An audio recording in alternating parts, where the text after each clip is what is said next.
Ako si Mark Lopez and my program is Pugad Vloggers, aired every Monday to Friday from 7 to 8 p.m. sa Radyo Bandido TV simulcast on 𝗕𝗹CE 8:10 a.m. sa Sky Cable Channel 224 TV Plus boxes and on free-to-air TV. Also sa facebook.com 𝗕𝗹CE 8:10 a.m. and our official YouTube channel. Pugad Vloggers, Pugad Vloggers, ang kurang titirisin, sa loob sa bayan wawalisin, walang sasantuhin, ang saya-saya nakakabaliw, kasama natin ang tropa. Pugad Vloggers, Pugad Vloggers. Magandang gabi po sa inyong lahat. Ngayon ay ika-12 ng Setyembre.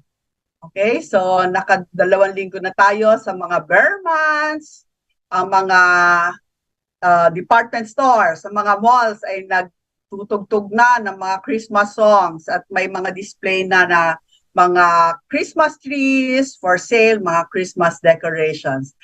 Excited na ba kayo? Handa na ba kayo?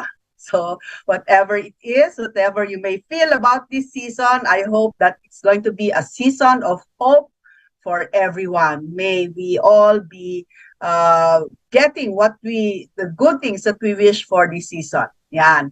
So samahan niyo po ako ngayong gabi. Sa buong oras na tayo ay magtatalakay ng mga napapanahong balita, mga usapin, mga opinyon. At sumama po kayo sa discussion, no? Maglagay po kayo ng mga inyong opinion sa ating Facebook page dito sa 𝗕𝗹CE. Kami po ay napapakinggan sa 8:10 sa inyong radyo, sa 𝗕𝗹CE AM. Meron din po kami sa Radio Garden, sa YouTube, no? Sa mga gumagamit ng YouTube for watching the show, nandun din po kami, live streaming sa Facebook at sa Cable TV, Channel 224.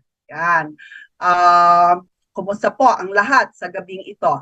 Kahapon ay September 11 at kung ating magugunita, no, ating maaalala, ito po ang kaarawan ng dati nating presidente, no, si Ferdinand Edralin Marcos Sr. Yan. Kasi may Edralin so alam natin na yun na ay senior. At kahapon, he would have been, how old? He would have been 106 years old, no? So, siya ay pinanganak noong 1917, September 11, 1917. No? At siya ay, nung siya ay namatay, siya ay 72 years old. No? So napaka-storied ng buhay ng ating former president. No? Nung siya ay nahalal, siya ay tinuturing natin na pinakabata yata, no? Sa itong republic, no? Siyang pinakabata na nahalal. He was 48 years old when he became president, no? So far, ikumpara natin, no? So, ang listahan ng mga naging presidente after President, nawala ang aking camera. What happened? Sandali po. Technical glitch. Ayan. Alright. Very sensitive kasi yung mga kawa dito na aking sandali po. Pasensya na. Sandali lang po. Kakaroon na problema ang aking camera. On and off. On and off. Sandali po, ha? Let us see what's happening. Camera. Ayan. Pasensya na po. Alright, let's see if this works. Ayan. Ako, talaga naman. Nawala naman ang ilaw natin. Paano yan? I hope that our lighting is not good. Oh my goodness. Sandali po. Bear with me with this technical glitch. What shall I do? Okay.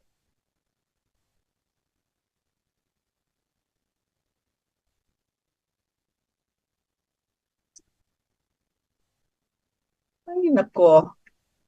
Okay. What an not so auspicious start. Okay. So, ayaw yata nitong pag-usapan ng ating presidente. So he was 48 years old when he became president, and he was 72 years old when he died. Okay, after he died in exile. Okay, and after that he was brought here when it was already President Rodrigo Duterte who was in Malacanang. Yeah, before that they could not come home. So now, after President Ferdinand Edralin Marcos, ang nahalal ay si Cory. She was 53 years old when she became president, no? 53 years old. And she was 76 years old when she died. Now, after Cory came President Ramos, Fidel V. Ramos, who was 64 when elected, no? And he died recently at age of 94. He had quite a long life, no? And then after President Ramos, Gloria Arroyo, she was 54. So just 1 year older than President Cory when she became president. And we know that GMA is still very active, healthy, except for some problems with her spine a few years back. She is now very active in the political scene, and she seems to be doing very well. Yeah, she's now 76 years old. So she is a healthy young 76. No, so we see her a lot, and we expect that she'll be participating in the political scene, no, for the next many years. Okay. And then after GMA, Benigno Simeon Aquino was elected president at 50 years old. He was 50 years old when he became president, and he passed away a few years back at 61 years old. No? So after President Marcos, he was the next second youngest. And then after that, his mother, Cory Aquino, at 53, and then GMA. All right. And then, after Benigno Simeon Aquino, it was the turn of President Rodrigo Roa Duterte, who was the oldest president elected at 71 years old. Okay, so that's a record. It was the oldest ever president to be put in office, elected to office at 71 years old. And our beloved president is now 76. He is being encouraged to be more active in politics, but he has said that he wants to rest for a while. But who knows, no? With enough encouragement and clamor of the people, he might, as yet, come back in another incarnation, maybe a mayor of Davao, congressman, or senator. No? Unfortunately, he's not allowed to run as president anymore because the Constitution does not allow re-election that way. No? And then our present president, elected when he was 65 years old. See, there's a lot of gap. There's a big gap. There's a very big difference between the father and son. The father was the youngest ever elected president at 48 years old, and his son was already 65 when he was elected. Of course, it's because that they had to wait, being exiled for a long period of time, no? And, well, his patience worked because eventually he became president. So he was elected at 65 years old. And so he's also a healthy 65 years old, very active, and he looks quite young for his age. Yeah, so that's our present president, 65 years old. So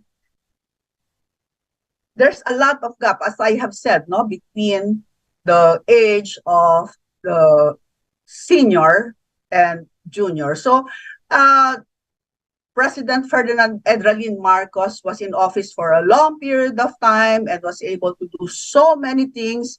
And many of the things that he did became the benchmark. And so when election came, we expected and we were hopeful that his son would continue the things that, or resurrect the things that he did, and also continue the legacy of his predecessor, who is President Rodrigo Duterte. And I think that, well, a lot of the frustration of our kababayan stems from the fact that they expect the son to be just like his father, a clone of his father. And they expect also that whatever the previous president has started, he would continue all of them. But, Bongbong Marcos should be allowed to be his own person. He may not be the perfect president, and we expect that the first year in his office would be a learning experience, but a lot of people are watching him closely. And let's see how he's going to perform in the next few years. Meanwhile, there's a looming problem that the president should not ignore. And it's a problem that's very close to all Filipinos. It is a gut. It's a gut-centered problem. And when I mean a gut-centered problem, I mean it literally and figuratively. And what is it? It's the rice crisis that is before us. Mayroon tayong problema sa bigas, na staple ng ating mga nating lahat. So, ano bang istorya nitong nitong rice crisis nito? Bakit pa may rice crisis, So, ang tandaan natin at tayo dapat nating malaman na ang populasyon natin, let's start at the year 2012, Ang populasyon natin noong 2012 ay 98 million, At ngayon na 2023 o 2022, ang populasyon natin ay 115 million. Napakalaki. Ano ang increase ng ating population? 17.9% ang laki, Halos 1/5. Kung malapit na, Kung i-round off mo sa 20, malapit sa 1/5, ng ang laki, lumaki sa ating population, Meanwhile, ang ating rice production, noong 2012, we were producing 18.03 million tons of palay. A meal pa to, This is the harvest, 18.03 million tons, 2012. Ngayong 2023 or 2022, we produced in year 2022 19.76 million tons. Remember that our population increased, the mouths that we have to feed rose by 17.9%. Gaano kalaki ang ating increase in rice production? 9.6%. So hindi nagtutugma, Malayong-malayo yung increase ng population who needs to be fed rice and our increase in rice production. Kaya ganyan, Ano ba ang problema? Bakit hindi tayo makapag-produce ng enough rice for everyone? Unang-una, yung ating production daw ay mahina. Bakit mahina? Dahil by geography, by nature, ikukumpara mo sa Thailand at Vietnam, meron silang mga river delta. Ano ba itong mga river delta na to? Ito ay mga tubig, no? Patubig, natural na patubig na nagsusupply ng tubig sa kanilang mga palayan. At ito mga delta ay flat, no? Flat land where they can grow rice. Kaya mataas ang productivity nila. Ito sa Pilipinas, may mga bundok-bundok tayo. So ang sabi ay we do not have enough flat lands where we can cultivate rice, no? Isa pang problema ay yung ating patubig, no? So tubig, flatlands, at alam niyo naman ang conversion, no? Lately, no, ating nirereklamo talaga yung conversion ng ating arable or lands that we can plant rice on and other crops, conversion to saan? Bahayan, ginagawang subdivision, no? So nasisemento, naubusan na tayo ng taniman, no? Kaya ganyan. Ang isa pa ay inefficient ang ating production. Kulang tayo sa mechanization, no? At ang ating wala tayong economy of scale, no? Ang ating mga farmers ay nagtatanim sa mga maliliit na pira-piraso ng lupa. Kaya yung cost ng pagtatanim, pag-ani ay malaki, no, compared dun sa yield. Samantalang kung magkakaroon, pag sasama-samahin yan at magme-mechanize, ay magiging mas efficient, no? So yun, isa pa ay tayo dinadaanan ng napakaraming baha at bagyo at pagka minalas talaga, yung itinanim na inutang lamang ay masasalanta, no? And how many typhoons pass our archipelago in a year, no? Napakarami. So isa yan sa ating no? So nature is against us, our geography is against us, no? The economies of scale is against us. At isa pa, no, na nagpapalala ng sitwasyon, yung pag-i-import ng bigas, no? Bakit nakalalala ito, no? Diba, pagka nag-i-import, dumadami dapat yung ating available na nabibili na bigas, no? Pero hindi po dumadami. Pero yung presyo, tumataas din, no? Hindi pagka marami ang supply, ay bumababa ang presyo, no? At bakit ito? Kasi po napaglalaroan yung presyo ng bigas, no? Yung mga traders, pwede nilang i-control yung amount na inilalabas nila sa merkado, no? At yung itinataya nila na presyo, no? Tapos po, no, at the detriment of our local farmers, mas mura yung nai-import nila na bigas kesa dun sa presyo ng ating local farmers kasi mataas ang cost of production, kaya napipilitan yung mga farmers na ibenta palugi ng kanilang mga produkto, no?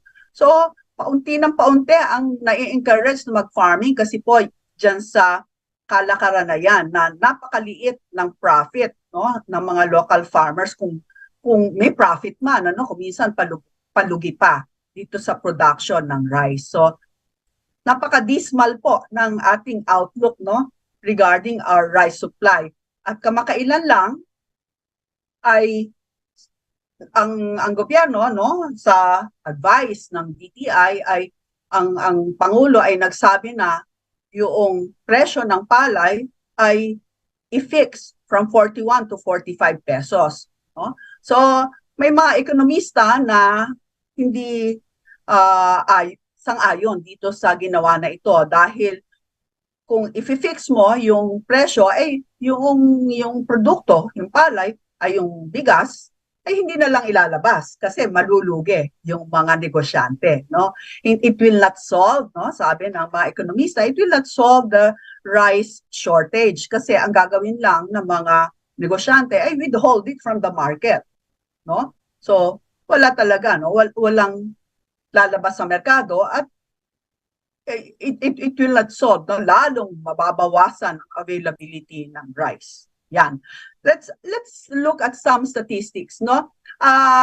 Sinasabi ng statistika na ang Pilipinas ay pangalawa sa pinakamalaking importer ng rice, no? Tingnan natin yung ating kalagayan sa rice importation.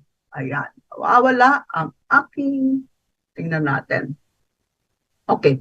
So, dito muna tayo, no? Sino ba ang pinakamalaking producer ng bigas, no? Yung nakiskis na. Ang sabi sa amin sa 𝗕𝗹𝗴𝗲𝗏, nakiskis o na meal na, no? Ang pinakamalaking producer ng bigas ay ang China, no? Ang China, 148.9 million metric tons, no? Per year. Ang susunod dyan ay ang India, no? Na 129.47 million metric tons. Ngayon, ang India ay nagsabi na i-restrict na niya yung kanyang pagbebenta sa ibang bansa, no? And that will also diminish yung mabibili natin sa kanila, no? So, ang susunod ay Bangladesh, Indonesia, Vietnam, Thailand, at tayo, no, kung ikukumpara sa ating mga kapitbahay, ang Thailand, 19.88 million metric tons, tayo ay 12 lamang. At dito sa Asia, no, kung ikukumpara, no, ay tayo ay nasa tail end. Ang Burma is pareho din natin, no, Pakistan, and then Japan. Naintindihan natin bakit ang Japan ay 7.67 million metric tons lang. Kasi puro bundok po ang Japan. No? Talagang walang masyadong flatland. So talagang konti lang ang kanilang production. Yan. So yun na nga, no? Earlier it was explained bakit ang Thailand at Vietnam ay mas malaki ang production. It's because of mas marami silang flatlands and irrigation, no? And then also the technology and the support of the government to the farmers. Ayan. So ayan po, no, ang ating estado, no, sa produksyon ng bigas. Napakababa po natin. Pareho lang tayo po ng Burma. Yan. Ngayon, kung atin namang titingnan, no, kung sino ang pinakamalaking nag-i-import ng bigas dito sa Asia, no? Ang una po ay China. Malaki ang produksyon ng China, pero malaki din ang kanyang demand, no? Pinakamalaking populasyon no? So, ang China imports, no, in 1,000, pinakamalaki po, no, 4.6 million metric tons. And then susunod dyan ang Pilipinas, no? So, kung ikukumpara mo, yung populasyon ng China at saka ng Philippines, talagang kulang na kulang tayo dahil ang China napakalaking napakalaking country, pero konti lang yung difference ng ini-import ng China at saka ng Philippines, no? At tapos sa European Union, Iraq, Nigeria, Indonesia, Vietnam, ang Vietnam kahit nagpo-produce, nag-i-import pa rin, no? So, yun na nga, no? Kung ikukumpara mo, malaki ang China, pero halos konting-konti lang ang difference ng ini-import nating rice, no? From China. Ayan. Alright, so yun ang ating estado, no? At yan ang no? Okay. So, yung rice na yan, itong rice crisis na to ay dahil hindi siya ayon sa paglalagay ng price cap or limitasyon sa presyo, ay nagkaroon ng ng fallout, no? Tinatawag na no? At nag-resign, no, ang undersecretary ng Department of Finance na si Miss 𝗕𝗹𝗴𝗏𝗏 dahil kanyang i-voice out, hindi pala nag-resign, no? Actually, she was, I think, virtually, she was terminated, no? Because ang sabi, ang kanyang pagsisilbi ay nag-expire, no? So she was removed from the government because sabi niya ay dahil sa kanyang mga pronouncement na hindi siya sang-ayon sa pag-create ng price cap, no? Na ito naman, no, ay sinabi din ng Department of Finance na hindi sila nakonsulta, no, bago nagkaroon ng ceiling sa presyo ng bigas, no, which ayun na nga, mga ekonomista ay tinututulan at it will prove to be disastrous to our country. At isang bagay naman na kinokontra ni House Speaker Martin Romualdez. Ang sabi niya, no, ay simula doon nung nagkaroon ng price ceiling, no, ni-restrict ng ating kinontrol ng ating gobyerno ang presyo ng bigas ay bumaba daw ang presyo worldwide, no? Hindi ko ma-imagine kung paano nangyari 'yon dahil kung paano ang impact ng pagbaba ng ating presyo na tayo naman ay importers and we have nothing to do with supplying the world rice ay makakapagpababa, no? Again, ito yung ating ating isang principle na dapat alalahanin na when something occurs, no, hindi lagi po na causation, hindi ang dahilan ay yung ginawa mo, no, but it may be an association, nangyari at the same time, pero hindi ibig sabihin ay yun ang dahilan ng pagbaba, no? So, I don't know, no, maybe Martin Romualdez wants to justify the price cap on the price of rice. No? Hindi natin alam. No? He's a politician eh. No? Pero yung kanyang pinsan, no? Iba naman ang opinion. No? Tingnan natin yung opinion ng kanyang pinsan. And Senator Amy Marcos has received so much flack about her pronouncement. No? Ang sabi ng ating kapatid ng presidente, no? Sabi ni Senadora Amy Marcos, my dad will rise and declare martial law because of these rice issues, no? Basahin natin yung kabuuan ng sinabi niya, no? So yung may problema tayo sa bigas, hindi daw makapaniwala na ito ay nangyayari sa ating bansa, sabi ni Senadora Amy Marcos, no? Sabi pa nga niya, no, and this is sarcasm, huwag na lang tayo magtanim ng palay para matigilan na ang pagdurusa ng magsasakang Pilipino, no? Todo import na lang tayo. Of course, this was said in sarcasm, hindi naman talaga ito ang talagang gusto niyang sabihin, no? It's an expression of frustration over what is happening to our country, no? Babangon at magma-martial law ang tatay ko sa ginagawa nila sa bigas ngayong birthday pa niya. So yan ay sinabi niya kahapon no? Birthday ng kanilang tatay who turned 106 years old yesterday, no? The senator issued the remarks when she sought comment on the Department of Finance proposal to remove or reduce the 35% import tariff rates on rice to arrest the surge in rice prices. Babawasan, no, yung para daw dumami, ma-encourage na mag-import, ay babawasan yung tariff or tax imposed on importation. No? The proposal was put forward even after her brother, President Ferdinand Marcos, ordered imposition of price caps on rice. No? So, yun na nga no? At yung pagbaba ng tariff, no, ay hindi yan nakikita na mag-i-improve ng sitwasyon. Kasi yung mga nag-i-import po, pwede rin yan na kontrolin no, at saka ibenta na mataas na presyo. So it's not a guarantee para sa kanya, no? So ano daw bang sinister forces? Ano bang ibig sabihin ng sinister? Kaduda-duda, masama ang balak, no? What sinister forces are at work in the rice industry? Amy asked. First, there was no apparent shortage, but suddenly the price of rice skyrockets, no? Sino nagtaas ng presyo ng bigas, no?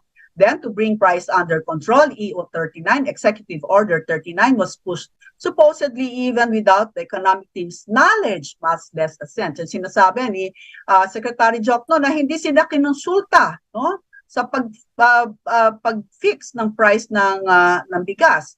Traders, retailers, and the entire marketplace is in disarray as warehouses, illegal or not, are raided willy-nilly. And so, of course, we now have to lower or remove the import tariff entirely. Ayan, no? So, yun. I see yung pagsabi niya na hindi ka panipaniwala na bakit biglang tumaas ang presyo ng bigas at ang tatay niya ay magagalit sa ganitong pangyayari, ay umani ng batikos mula sa, alam mo naman yung may mga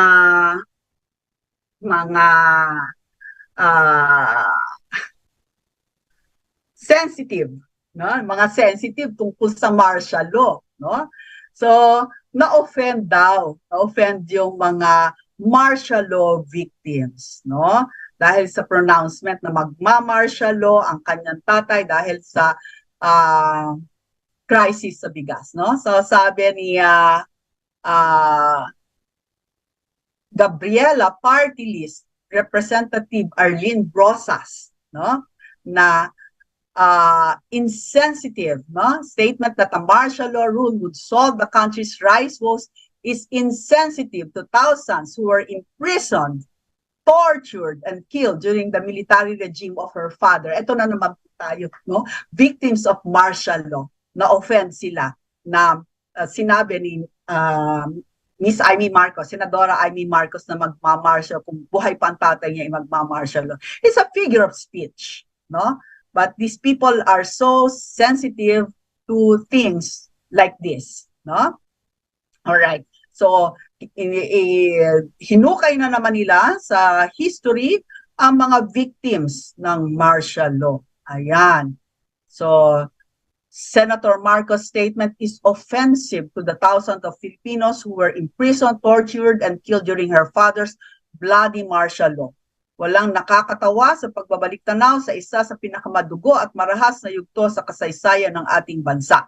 Okay, so, uulit-ulit nga, and even Senator Juan Ponce Enrile said that kung kayo ay kumbisino na ganyan karami ang mga biktima ng martial law, bakit kayo hindi mag-file ng case against those who were responsible for this torture? And namatay na nga ang kasama sa pag-impose ng martial law, no? Si Fidel Valdez Ramos. Wala ka nang hahabulin. Sino pa ang buhay na nandun na nag-impose ng martial law, no? So, hindi naman nangyari, no? Walang mga kaso na final, no? But ito na nga, no? Ito yung sentiment talaga, no? And we know where Ms. Brosas is, Representative Brosas is coming from. Yan. At tayo ay segue, okay, sa isa pang, papunta pa lang tayo sa interesting na kabanata ng ating show ngayong gabi. Alright, bago ang lahat ay gusto kong bumati sa mga matyagang nanonood, nakikinig sa ating programa ngayong gabi. Okay, mga darling, salamat po sa pakikinig ngayong gabi, sa walang sawa niyong pag-tune in sa Pugad Vlogger sa nakalipas na mga taon. No? Salamat. At sana ay umaba pa ang mga taon na nandito kami sa broadcast. Yan. Magandang gabi sa iyo, Ferdinand Enriquez. Boy Rodica. Alam niyo nung araw nauso talaga yung paglalagay ng mga H sa mga pangalan So at palagay ko itong si Boy Rodica ay batang 80, no? Batang 80s to. Ayan. Good evening mga kapugad from BF Homes, Las Piñas. Magandang gabi sa iyo, Boy Rodica. Aliw na aliw ako. Sepi Sabala, magandang gabi sa inyo. Okay, Roxanne Costo, good evening. Eli Ancheta is watching from Baguio. Eli, anong temperatura dyan sa Baguio? Maginaw ba? Umuulan ba? Delvin Sanicas, ating batikang scientifico na nakabase sa Europa. Hindi ko alam, no? Palipat-lipat siya. Kung minsan, nasa Switzerland. Kung minsan, kung saan-saang bansa, no? Melvin Sanicas, isang magandang gabi sa iyo. We are honored that we have a scientist, no? A Filipino scientist who is at the forefront of research against diseases, no? All right. Salamat, Dr. Melvin Sanicas. Argus Troy, good evening po, Doc Ethel and all our kapugad watching from Jeddah, Saudi Arabia. Magandang gabi sa iyo, Argus Troy. Magandang gabi, Maneka Herse Tolentino. Sabi ni Argus Roy, the sad thing about this administration is that it is run by a Marcos with a systematically dilawan manner. Naku, Argus Roy, malaman ang sinasabi mo. Ngunit hindi ka nag-iisa sa iyong obserbasyon. Ang mga nating mga kababayan ay binabatikos ang gobyernong ito at sinasabi na yun na nga, aside from his name, there's parang nothing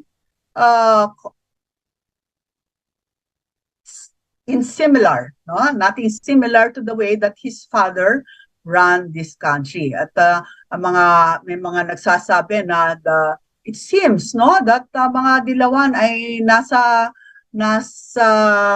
gobyerno na, Marami tayong nakikita na remnants ng the past administration who are considered to be friendly to the opposition na nandyan pa rin, and people who are being appointed, for the sake of what they call unity, ay napapasok, at sometimes we do not know their intentions.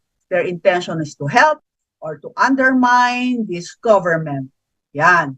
Okay, so yun, systematically dilawan manner, which is, we really have to take care that we do not go back to the way that the government was run by these people. Vigilance. You have to be very vigilant because matagal na nating pinaglalaban na itong mga taong to ay hindi na tayo i-govern, because our experience with these people is nothing short than traumatic. Yan. Okay. So, mabigat na obserbasyon yan. Manny Felonia, good evening sa iyo. Ang naging problema sa ginawa ng gobyerno ay yung price cap ng bigas na pumabor sa mga seller dahil nalugi nga sila, pero may ayuda namang nakuha sa gobyerno. Pero ang farmers ay napabayaan na. Yun na nga, sinasabi, kailangan nating i-subsidize ang ating mga farmers, tulungan sila sa kanilang teknolohiya, tulungan sa pagbibigay ng mga patubig, storage, Madalas nating nakikita, yung mga facilities, post-harvest facilities, madalas natin nakikita, pagpupunta ka dyan sa norte, sa Bulacan, 𝗣𝘂𝗴𝗱, yan, papuntang Pangasinan, Tarlac, La Union, ang mga palay binibilad sa daan, binibilad sa daan. Nasaan ang facilities para properly mabilad itong mga palay na ito? Bakit sa mga daan binibilad, Nagugulungan ng mga heavy machines, ng mga truck, nadudurog ang palay. Nasasayang, biglang uulan. So, and then also it poses a danger to motorists who are suddenly confronted with the sight of palay laid out on the road, and they will have to avoid that stretch of road. It's totally unsafe, and there should be a better way of drying palay. At pagka na-dry mo, nasa mo ilalagay yan? Okay. So kailangan may mga kamalig tayo na paglalagyan ng ating produkto, Hindi yung kanya-kanya. Kung ikaw ay nag-ani ng ng palay, gagawa ka ng sarili mong kamalig, So we have to have post-harvest facilities. Yan. All right. Ang feeling ni Manny Felonia ay napabayaan ng gobyerno ang mga farmers, mula kay Priscilla Kojima, Konbanwa. Ano ba to? Gumagalaw. Okay. Konbanwa, senior citizen watching from Japan. Oh, meron pa tayong isa, siguro ay nasa Japan din siya. 𝗕𝗹𝗴𝗴𝗲𝗀, magandang gabi. Yan. So, magandang gabi sa iyo, Jennifer. Ang sabi ni Argus Troy, martial law is the best thing that ever happened to this country. Kung di nag-martial law, baka communist country na tayo. Yeah, precisely, no? The reason why the former President Ferdinand Edralin Marcos declared martial law is because of the growing insurgency and the threat of communist takeover of the Philippines. No? At yan naman, siyempre, mga kalaban niya sa politika, ang nakikita lang ay ang dahilan ng pag-declare ng martial law is for him to perpetuate himself in power. No? So, again, perspective. No? Basta patunayan talaga, no, mga shipment ng mga armas, para sa mga rebelde ay dumadating. Anong gusto mong gawin ng presidente, no? There was, sabi nga, no, there was a clear and present danger. So, martial law had to be declared, no? Okay, sabi ni Nati Lorne, good evening sa aking kaibigan at kamag-aral na si Nati Lorne sa Canada. Hi din sa iyo. Jennifer Ichikawa, sana maayos ang mga patubig para sa mga magsasaka natin nang di tayo kinakapos ng bigas. Ano ba tamang pronunciation? Magsasaka o magsasaka? Yan. Okay. Noela Matsushima, marami tayo mga Japanese sounding names sa mga kaibigan. Ha? Dapat bigyan support ng government ang mga farmers natin. Tama, no? Noela, sana nga, sana. And that is our wish. Okay. So, yan, no? Napag-usapan natin yung kanina na paghihinakit, no, ni Representative Arlene Rosas na siya ay na-offend, maraming na-offend dahil sa pagbanggit ni Senadora Amy Marcos ng martial law, no? And then I said that we know where the representative is coming from, no? At yan ay hindi hindi kailan na yung kanyang Gabriela ay natag, no? Sinabi, no? ng tahasan ng walang iba kundi ang ating dating presidente na si Rodrigo Roa Duterte na ang link, no? ay may link sa kaliwa, no? Okay, let us not mince words, no? So, nung about 2 years ago, no, sinabi ng ating dating presidente Duterte, no, na he has identified Bayan Muna Gabriela as fronts for CPP-NPA, no? So, ang Makabayan Bloc, Bayan, Gabriela, and other groups as legal fronts of the local Communist Party, alleging they are involved in a grand conspiracy to bring down the government. Yan naman talaga, no? Ang end goal ng mga komunista to take over, no, and get the power, no, from the government. No? Hindi na natin dapat na pagdudahan na yan nga ang goal ng mga komunista, no? Hindi naman ang goal ng mga komunista ay makipag-cooperate sa gobyernong ito na kanilang pinababagsak, no? So the president explained that the government was not red tagging these groups but actually identifying them as front organizations of the Communist Party of the Philippines, New People's Army, CPP-NPA. Okay, bakit ako pumunta dito sa usaping red tagging na to, no? Well, ngayong araw na to ay sinabi, no, ating basahin, no, yung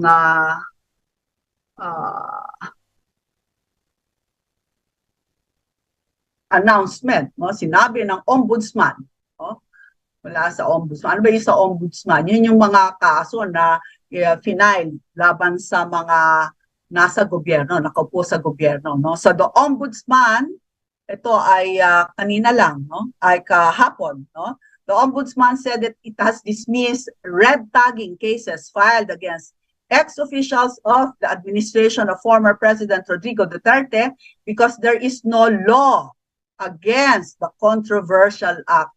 Walang batas laban sa red tagging, sabi ng ating ombudsman na si Samuel Martires. Okay? Hindi na ombudsman, si Ombudsman Samuel Martires. Okay?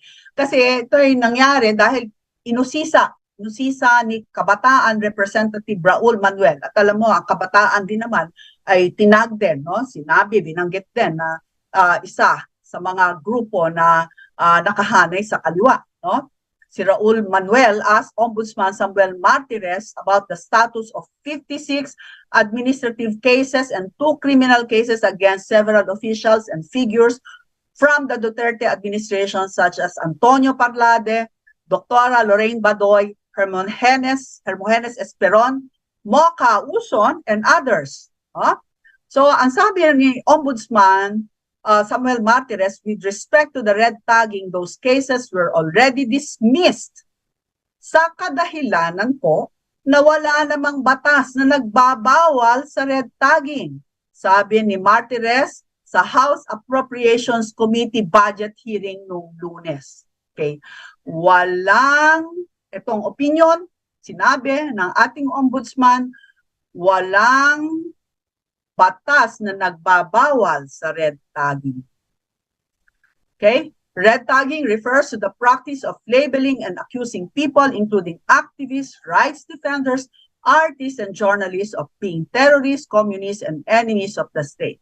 In the absence of a law, we cannot arrogate unto ourselves by saying na nag-violate ka ng red tagging or nag-violate ka ng batas by red tagging. Ayan, walang batas against red tagging. Bakit ko sinasabi ito, no? Na walang batas against red tagging. Okay. Ating ay uso ngayon at tayo'y ginulat. Tayo'y ginulat ni Atom Orolio. Yan. Sino ba si Atom Orolio? Si Atom Orolio ay isang broadcaster ng ABS-CBN.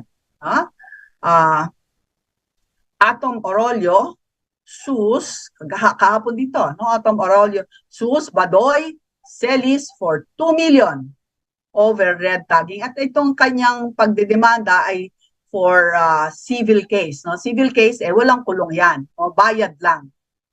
Hinihingi niya, hinihiling niya sa korte na pagbayaran siya ng 2 milyong piso ni Dr. Lorraine Badoy at ni Jeffrey Celis, ito yung mga broadcasters ng isang stasyon ng SMNI, dahil siya daw ay ni-red tag. Broadcast journalist Atom Orolio filed a 2 million civil suit against former anti-insurgency task force spokesperson Lorraine Badoy and confessed ex-communist rebel Jeffrey Celis over red tagging.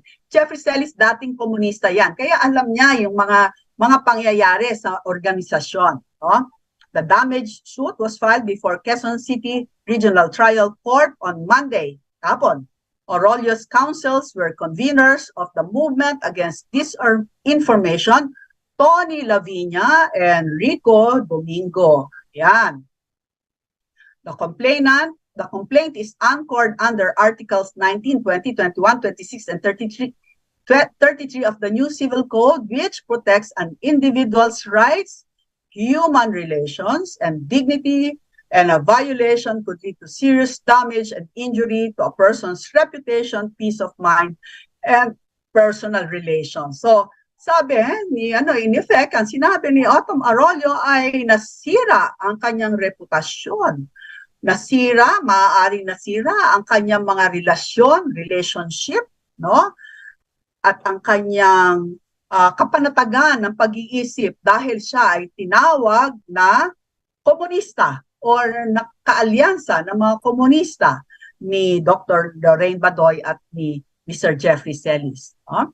Orolio complained about defamatory statements by Badoy and Celis against him and his family on national television and social media platforms. Ayon, sabi. Paano yan, no?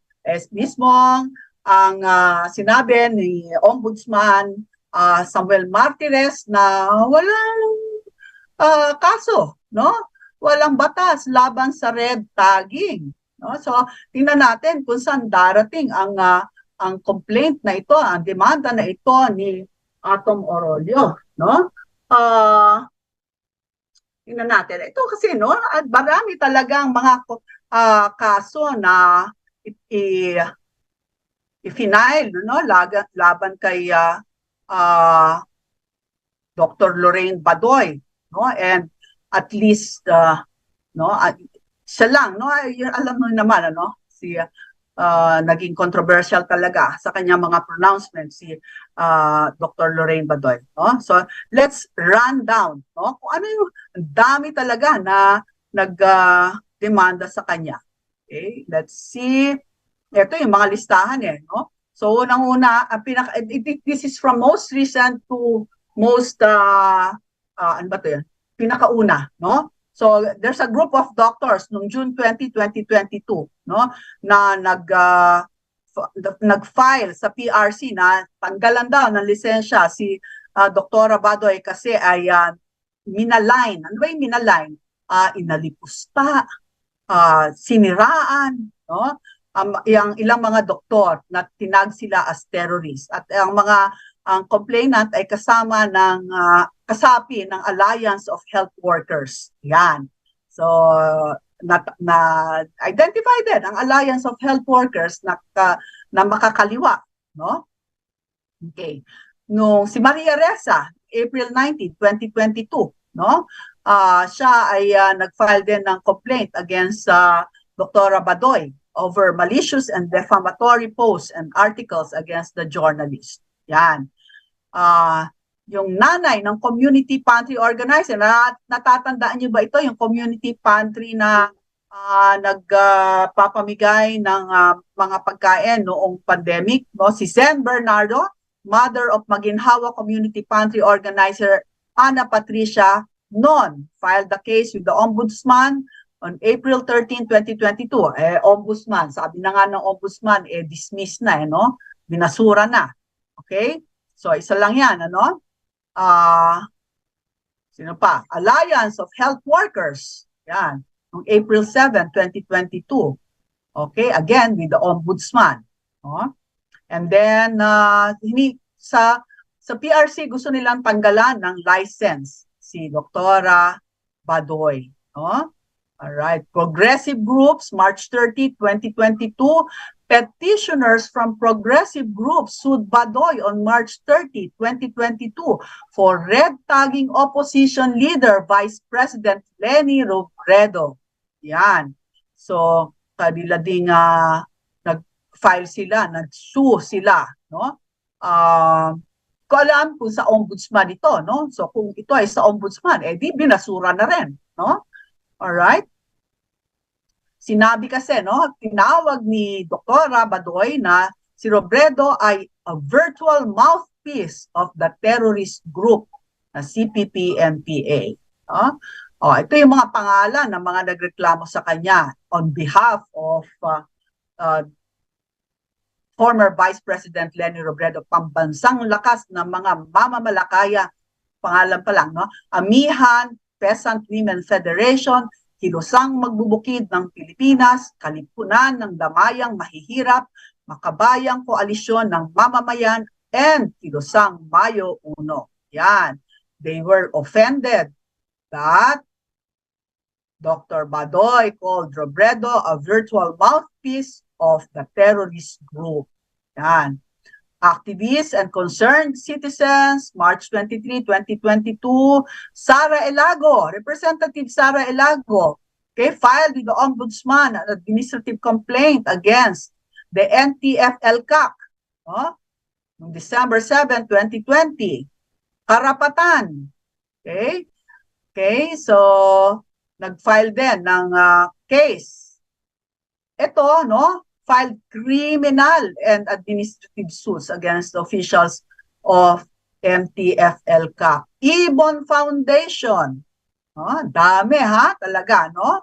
So, yan lamang ilan sa mga nag-file ng demanda laban kay Dr. Badoy. At kung ating titingnan, karamihan dyan ay sa Ombudsman, and then the Ombudsman said that the cases have been junked or dismissed. Yan. So, yan, no? Malapit na tayong matapos, pero meron pa akong sasabihin. Okay? So, kailan lamang ay today yata or kahapon ay the Special Advisor on Non-Communicable Diseases, Dr. Tony Lechon, stepped down from his position. Una, ay siya ay inappoint ni Health Secretary 𝗕𝗹𝗴𝗲𝗿𝘀 para maging special consultant. Yan. For a salary of 100,000 pesos. Nung budget hearing, alam mo naman na si former Secretary Dr. Janet Garin ay nasa committee at kinwestiyon ni former Secretary or Representative Congresswoman Janet Garin na kung ano ang qualification ni Dr. Lechon bilang pagiging consultant, no? Sinabi niya na wala siyang expertise. Ayan. At ang doktor ay tila nagtampo at kahapon ay nagbitaw siya. Bumaba siya sa pwesto. Ayaw na niya, nag-resign siya, no? Kasi ayaw niya nang kino-question ang kanyang kakayahan. Ayan. Ating maalala na si Dr. Lechon ay kasama rin sa COVID group, no? Task force, no? At siya ay inalis din, no? Inalis din sa task force ng COVID nung kasagsagan ng pandemya. Ayan. So, yon ang ating balita mula sa Department of Health. No? Meron lang akong babatiin, sandali. Babatiin ko si Nathan ko. Mr. Nathan ko, kung kayo po ay nagdududa or interesado kayo, kung kayo ay mayroong lahing Chino, yan, you can visit the Facebook wall of the Chinese Ancestry Research. Kung gusto nyo malaman, no?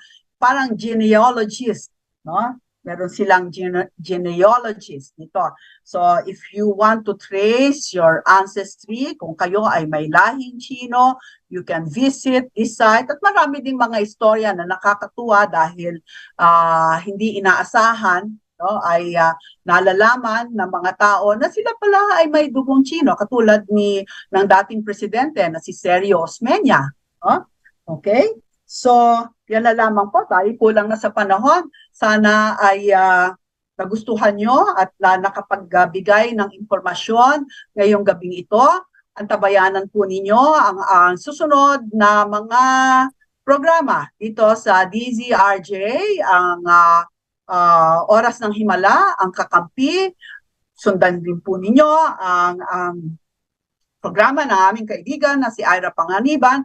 At bukas ay nandito naman po ulit kami, no? Miyerkules, Huwebes at Biyernes mula alas 7 ng gabi hanggang alas 8. Yan na lamang po ngayong gabing ito at salamat sa pakikinig. Good night! Pugad Vloggers,